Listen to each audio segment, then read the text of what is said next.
दोस्तों, किसी भी मन की बात जानने के लिए 3 तरीके होते हैं, लेकिन इन 3 तरीकों को समझना अति आवश्यक है। यदि आप इन 3 तरीकों को समझ लेते हैं तो आप किसी की मन की बात बड़ी आसानी से जान सकते हैं, समझ सकते हैं। तो चलिए इस एक बुद्ध कहानी के माध्यम से समझते हैं कि किस तरह आप दूसरों के मन की बात जान सकते हैं, समझ सकते हैं। बहुत समय पहले की बात है, एक छोटा सा गाँव था। उस गाँव में 2 भाई रहा करते थे। बड़ा भाई अंधा था, जिसके कारण वह हमेशा घर पर ही बैठा रहता था, और छोटा भाई खेती किया करता था। लेकिन खेतों में अधिक जानवर आने से पूरी फसल नष्ट हो जाती थी, जिसके कारण छोटा भाई बहुत परेशान हो चुका था। तभी उसे एक तरकीब सूझी। एक दिन उसने सोचा कि खेतों में इन जानवरों को भगाने के लिए क्यों ना मैं अपने बड़े भैया की मदद लूं। वैसे भी बड़े भैया तो अंधे हैं, अगर वे खेतों में बैठे रहेंगे तो जानवरों की आड़ आने पर वे जोर जोर से चिल्लाकर भगा सकते हैं, जिससे हमारी फसल बच सकती है। इसीलिए मैं उन्हें खेत में बिठा देता हूँ। ये सोच विचार करने के बाद उसने खेत में ही एक झोपड़ी तैयार की और अपने अंधे भाई को उस खेत में बैठा दिया। उसने कहा, भैया यदि आपको कोई जानवर की आंट सुनाई दे तो आप जोर जोर से चिल्लाना। यह सुनकर वे जानवर यहाँ से भाग जाएंगे और हमारी फसल नष्ट होने से बच जाएगी। बड़े भाई अपने छोटे भाई की बात मान लेता है और उस दिन से खेत में रहना शुरू कर देता है। जब भी किसी जानवर की आंट उसे सुनाई देती है तो वह तुरंत जोर जोर से चिल्लाना शुरू कर देता है, जिससे वे जानवर उस खेतों से भाग जाते हैं। ऐसा करते करते उसे कई दिन बीत चुके थे। तभी एक दिन उस खेत में एक हिरण भागता हुआ था और वह खेत की बांध को तोड़कर वहां से भाग गया। लेकिन उस हिरण का पीछा करता हुआ एक राजा उस खेत में आ पहुंचा। तभी राजा की नजर उस अंधे भाई पर पड़ती है। राजा उस अंधे व्यक्ति से कहता है, देखो यहाँ पर मैं एक जानवर का पीछा करता हुआ आया हूँ, क्या तुम मुझे उस जानवर को यहाँ देखा है? इस पर वह अंधा व्यक्ति कहता है, हे राजन, मैं तो अंधा हूँ, मैं भला किस जानवर को देख सकता हूँ, लेकिन मैं आपको इतना जरूर बता सकता हूँ कि जो जानवर मेरे खेतों से होकर भागा है वह आपके लायक नहीं है। आप उसका पीछा अपना समय यूं ही व्यस्त कर रहे हैं। राजा इस अंधे व्यक्ति की बात सुनकर बड़ा अचरज में पड़ गया। वह सोचने लगा कि आखिर ये तो अंधा है, फिर भी ये कैसे पता कि जिस हिरण का मैं तलाश रहा हूँ वह हिरण मेरे लायक नहीं है? ये अंधा व्यक्ति मुझे कैसे बता सकता है? तभी राजा उस अंधे व्यक्ति से कहता है, कहीं तुम मुझसे झूठ तो नहीं बोल रहे हो? एक तरफ तुम ये भी कहते हो कि तुम अंधे हो और दूसरी तरफ ये भी कह रहे हो कि जो जानवर यहाँ से भागा है वो मेरे लायक नहीं है। इस पर अंधा व्यक्ति कहता है, हे राजन, जिसे आप एक हिरण समझ रहे हैं, असल में वे एक हिरण नहीं बल्कि वे एक हिरणी है, जो वे और गर्भवती भी है। और जहाँ तक मुझे जान है कि मैंने कभी किसी राजा को किसी गर्भवती हिरणी का शिकार करते हुए नहीं सुना है, और इसके कारण मैं आपको यही कह रहा हूँ कि वो आपके लायक नहीं है। आप उसके पीछे अपना समय व्यर्थ ना करें।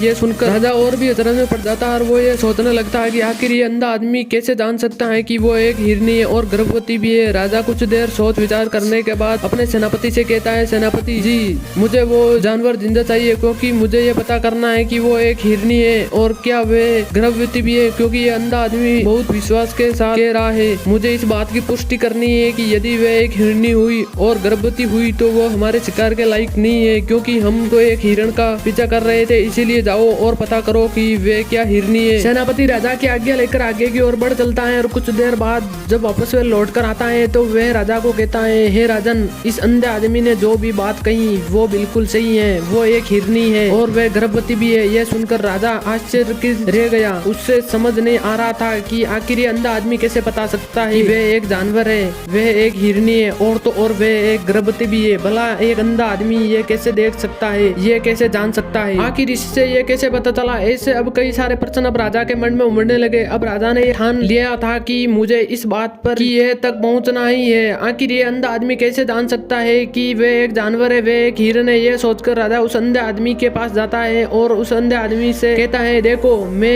ये तो नहीं जानता हूँ कि तुम सचमुच अंधे हो या नहीं, लेकिन मैं तुम्हें एक बात जरूर जानने आया हूँ। क्या तुम मुझे मेरे प्रश्न का सही सही जवाब दोगे? इस पर अंधा व्यक्ति कहता है, हे राजन, आप जो कुछ भी पूछना चाहते हैं मुझसे पूछ सकते हैं, मैं आपको बिल्कुल सच सच जवाब दूंगा। इस पर राजा कहता है, देखो, एक तो तुम कहते हो कि तुम अंधे हो और दूसरी तरफ तुमने ये भी बता दिया कि जिस जानवर का मैं पीछा कर रहा था वे एक हिरण है और तो और वे एक गर्भवती भी है। आखिर तुम्हें यह कैसे पता चला कि तुम्हारे खेत में और भी तो जानवर आते होंगे और भी तो जानवर यहाँ से गुजरते होंगे, फिर तुमने ये कैसे अंदाजा लगाया? तभी वह अंधा व्यक्ति राजा से कहता है, हे राजन, आप जिस हिरण का पीछा कर रहे थे वही हिरण जब मेरे खेत में आई, उसकी रफ्तार और उसके भागने की आहट से मुझे एहसास हो चुका था कि वह एक हिरण है और मेरे खेत में जो बांध है वह बहुत छोटी थी, उसकी ऊंचाई ज्यादा नहीं थी। यदि कोई हिरण होता तो वह उस बांध को बड़ी आसानी से लांग जाता, लेकिन वह एक हिरण थी, इस बांध को तोड़ कर भागी। और यदि वे इस बांध को छलांग लगाकर पार करने का प्रयास करती तो इससे उसके बच्चे को खतरा होता। और इस बात पर मैंने ये पता लगा लिया कि वे एक गर्भवती है। इसके कारण वे ज्यादा ऊंची छलांग लगाकर मेरी खेत की बांध को तोड़ते हुए भाग गई।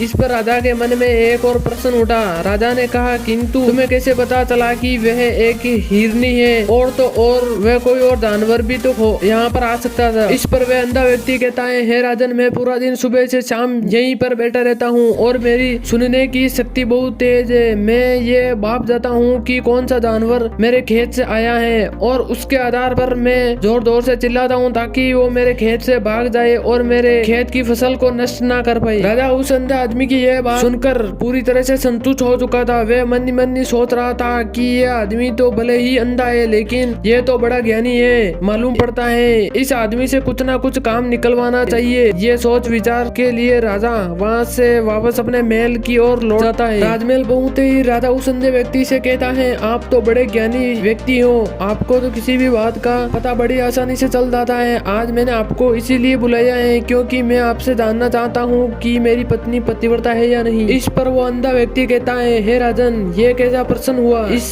पर राजा कहता है, मैंने आपसे बिल्कुल उचित ही प्रश्न किया है, मुझे इस प्रश्न का उत्तर चाहिए। इस पर वो अंधा व्यक्ति कहता है, हे राजन, ये सारी बातें जाने दीजिए। आपकी शादी को तो इतने साल बीत चुके हैं और अब ये बात आप क्यों जानना चाहते हैं? आपके मन में ऐसे प्रश्न क्यों उठ रहे हैं? इस पर राजा जिद करते हुए कहता है, देखिए, आप मुझे इस प्रश्न का उत्तर देना ही होगा। यदि आप मुझे इस प्रश्न का उत्तर नहीं दोगे तो मैं आपको मृत्युदंड दे दूंगा। राजा के मुख से यह बात सुनकर वह अंधा व्यक्ति कहता है, हे राजन, यदि आप इस प्रश्न का उत्तर चाहते हैं तो उसके लिए आपको मेरा एक काम करना होगा। राजा कहता है, बोलो, मुझे क्या काम करना होगा? इस पर व्यक्ति कहता है, इसके लिए आपकी पत्नी को और मेरे को एक साथ कमरे में अकेला छोड़ना होगा। उस अंधे व्यक्ति की यह बात सुनकर राजा पहले तो क्रोधित हो जाता है लेकिन फिर कुछ सोच विचार करने के बाद वह उस व्यक्ति की बात मान लेता है और अपने सेनापति को आदेश देता है, सेनापति जी, इस व्यक्ति को और मेरी पत्नी को एक कमरे में कुछ देर के लिए अकेला छोड़ दो। सेनापति बिल्कुल वैसा ही करता है। अब राजा की पत्नी और वह अंधा आदमी एक कमरे में बंद हो चुके होते हैं। तभी वह अंधा आदमी राजा की पत्नी से कहता है, मुझे आपको छूना है। इस बात पर वह रानी अत्यधिक क्रोधित हो जाती है और उस अंधे आदमी को वो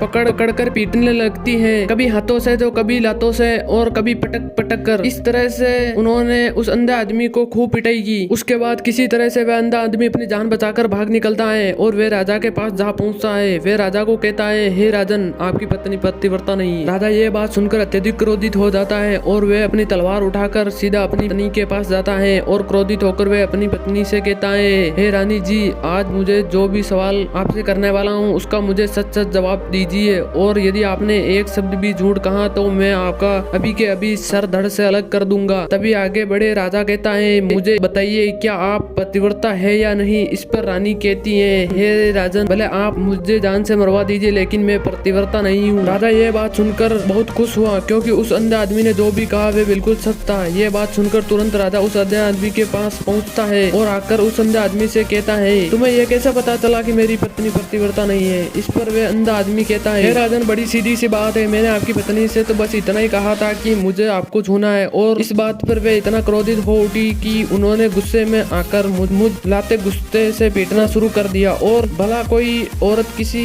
और मर्द को कैसे छू सकती है? लेकिन उन्होंने तो ना आपको देखा ना ताव, बस लात दे मुझ पर बरसाने शुरू कर दी। वे भी तो एक छूना ही हुआ और एक पतिव्रता नारी कभी भी पराई मर्द को नहीं छूती है। जब मैंने उसे छूने के लिए कहा था तो वे उस वक्त मुझे मना भी कर सकती थी लेकिन उन्होंने तो मुझे पीटना शुरू कर दिया और देखते ही देखते उन्होंने मेरे पूरे शरीर को छू लिया। अब आप ही बताइए, ऐसी स्त्री भला कैसे पतिव्रता हो सकती है? इस पर राजा कहता है, तुम तो बड़े ज्ञानी मालूम पड़ते हो। अच्छा ठीक है, चलो तुम मेरे एक प्रश्न का और जवाब दे दो। यदि तूने मुझे इस प्रश्न का सही जवाब दे दिया तो मैं तुम्हें यहाँ से जाने दूंगा। आगे राजा उस अंधे आदमी से कहता है कि तुम मुझे ये बताओ, क्या सचमुच मैं अपने पिताजी का ही बेटा हूँ या फिर किसी और का? इस पर वह अंधा आदमी कहता है, हे राजन, इस बात से आपका क्या लेना देना? आप किसी की भी औलाद हो, आखिर आप तो इस राज्य के राजा हैं, इसलिए इस प्रश्न का जाने दीजिए। लेकिन राजा कहता है, नहीं नहीं, मुझे इस प्रश्न का सही जवाब चाहिए, अन्यथा ये प्रश्न मुझे हमेशा परेशान करता रहेगा, इसीलिए मैं इसका सही जवाब जानना चाहता हूँ। यदि तुम इसका सही जवाब देते तो तुम यहाँ से जा सकते हो, मैं तुम्हें नहीं रोकूंगा। इस पर वह अंधा आदमी कहता है, हे राजन, इसके लिए तो मुझे आपके माँ के पास जाने की कोई आवश्यकता नहीं है। मैं आपको अभी बता देता हूँ कि आपकी औलाद है, लेकिन उससे पहले मैं चाहता हूँ कि आप मुझसे एक वादा करें कि आप मुझ पर क्रोध नहीं करेंगे। राजन ने कहा, मैं तुमसे वादा करता हूँ मैं तुम पर क्रोध नहीं करूंगा। इसके बाद अंधा आदमी राजा से कहता है, हे राजन, आप है तो अपने पिता की ही पुत्र, लेकिन आप पर एक कंजूस सेठ की छाया पड़ी हुई है। यह सुनकर राजा बहुत क्रोधित हो उठता है और वह तुरंत तलवार निकालकर अपनी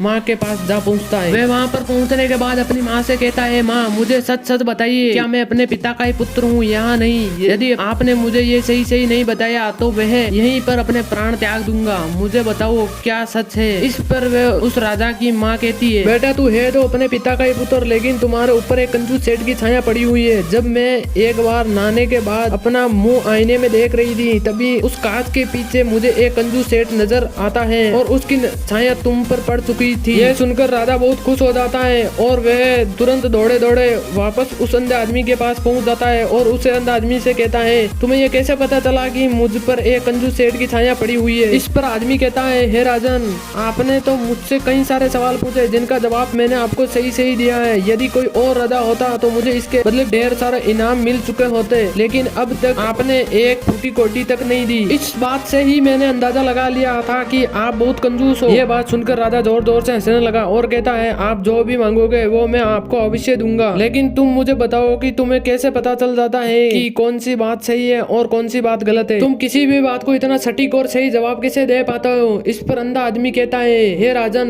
मैं तो वैसे भी अंधा हूँ। यदि मेरे आंखें होती तो मैं किसी भी मन की बात बड़ी सरलता से जान लेता। मन की एक भाषा ही होती है और ये भाषा मनुष्य के शरीर के व्यवहार के रूप में ही देखी जा सकती है। उसकी आंखों से, उसके होठों से और उसके काम करने के तरीकों से, उसकी क्रियाओं से पता किया जा सकता है उसके मन में क्या चल रहा है। उसके आधार पर हम किसी के भी मन की बात जान सकते हैं, लेकिन मैं तो अंधा हूँ, मैं तो देख भी नहीं सकता, इसीलिए मैं क्रियाओं से देखता हूँ। यदि मुझे कोई भी बात जाननी है तो मैं उसे अगले आदमी को कुछ काम देना पड़ता है, जिस पर वे व्यक्ति किस प्रकार से काम करता है, किस तरीके से काम करता है, उसके आधार पर मैं ये पता कर पाता हूँ कि उनके मन में क्या चल रहा है। तभी वह राजा कहता है, तो क्या इसका अर्थ ये हुआ मैं भी किसी के मन की बात को जान सकता हूँ? इस पर वह अंधा आदमी कहता है, हे राजन, आवश्यक आप भी किसी भी व्यक्ति के मन की बात जान सकते हैं, किंतु उससे पहले आपको ऊपर काम करना होगा और वह काम अपने मन को शांत कर, अपने मन को वर्तमान में डाला, जिसके लिए आज मैं आपको 3 तरीके बताने वाला हूँ और ये 3 तरीके बड़े ही आसान और सरल है। किंतु राजन, उससे पहले आपको एक काम करना होगा, अपने मन को एकाग्रत करना होगा। जब हम अपने मन को एकाग्रत करते हैं, अपने मन को वर्तमान में लाते हैं, तो हम भी दूसरे के मन की बात जान सकते हैं, क्योंकि वह आदमी अभी भी अपने मन को वर्तमान में ही सोच रहा है और हम भी अपने मन को वर्तमान में ही लाना होगा, तभी हम उसके मन की बात जान सकते हैं। यदि हम अतीत में हुई घटनाओं के बारे में सोच रहे हैं तो वह जो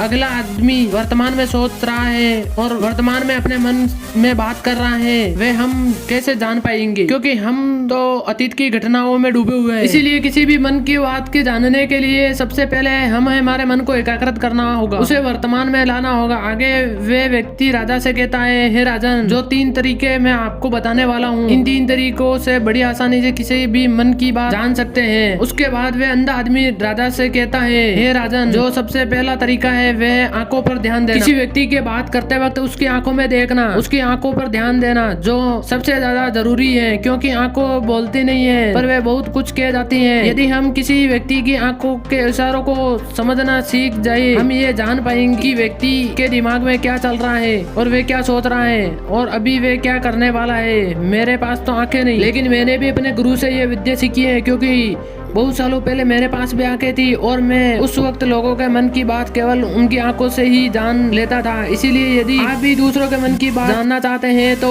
आपको भी उनकी आंखों पर गौर करना चाहिए, जैसे कि उनका आकार कैसा है, वे कब और कहां और किधर देख रहे हैं। यदि उसकी आंखों यहाँ वहाँ घूम रही है, जब वे आपसे बात कर रहे हैं तो वहाँ वह इधर उधर मोड़ रहा है, कभी ऊपर तो कभी नीचे तो कभी आसपास, या फिर उसकी आंखें खुश नजर आ रही है या फिर उसकी आंखें निराश नजर आ रही है, जैसे कि होता है। उसकी आंखों में जब हम देखते हैं तो हमें यह पता चलता है कि अगले आदमी ने कोई गलती की है। ठीक उसी प्रकार जब हम किसी चालक व्यक्ति की आंखों में देखते हैं तो हमें पता चलता है कि उसकी आंखों में एक भाषा होती है, एक बहुत ही सीधी और आसान तरीका होता है। यदि आपको यह पता लगाना है कि सामने वाला व्यक्ति आपसे झूठ कह रहा है या फिर सही, तो आपको उसकी आंखों पर ध्यान देना अति आवश्यक है। यदि आपसे बात करते वक्त वे व्यक्ति अपनी आंखों यहाँ वहाँ घुमा रहा है, ऊपर नीचे इधर उधर दाएं बाएं हर जगह देख रहा है, तो इसका अर्थ ये हुआ कि वह उस बात से निकलने का कोई रास्ता ढूंढ रहा है और कोई झूठ बना रहा है। यदि सामने वाला व्यक्ति आपसे कुछ झूठ कहने का प्रयास कर रहा है तो